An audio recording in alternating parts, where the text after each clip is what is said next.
Alors bonjour, bonsoir à vous tous qui suivez, Joël M ici. Alors je veux vous rappeler qu'il y a vraiment des messages à suivre, même si ça date. On parle de prophétie. Alors le monsieur il s'appelle John Paul Jackson. Écoutez ce qu'il avait à dire sur l'Iran il y a déjà maintenant 15 ou 16 ans. N'hésitez pas à liker la vidéo si elle vous plaît et si vous êtes nouveau sur la chaîne, n'oubliez pas de vous abonner et d'activer la notification pour ne rater aucune de nos prochaines vidéos. Allez, on commence. La guerre. L'Iran possède 3 fois plus de missiles à longue portée que ce que nous pensions. La tension entre Israël et l'Iran et l'escalade qui continue de cette situation. Concernant l'aspect de la guerre, une bombe sale explosera dans une ville portuaire ici aux États-Unis. Hmm.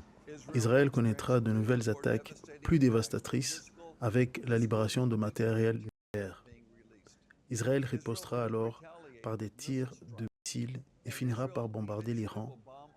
Et l'antisémitisme s'intensifiera à mesure que les coûts du carburant commenceront à grimper en flèche. La Russie essaiera d'accentuer cette escalade de tensions en créant une crise pétrolière. Elle va finir par prendre ou essayer de prendre le contrôle de l'Ukraine et elle continuera à armer l'Iran pour déclencher une nouvelle crise pétrolière, car le but est le conflit, et avec le conflit au Moyen-Orient, tous les prix vont grimper.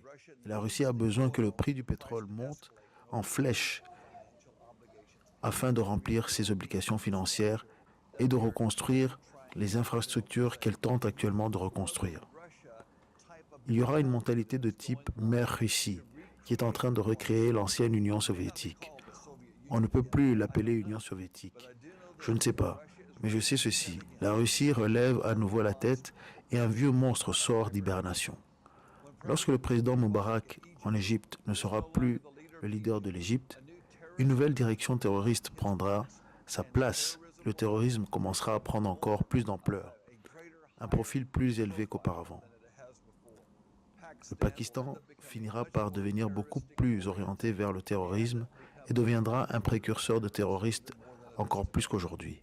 Sur le plan économique, une bulle d'espoir va naître dans ce pays, mais elle sera de courte durée et dans cette période, il y aura juste assez de temps pour que les gens pieux fassent des ajustements nécessaires.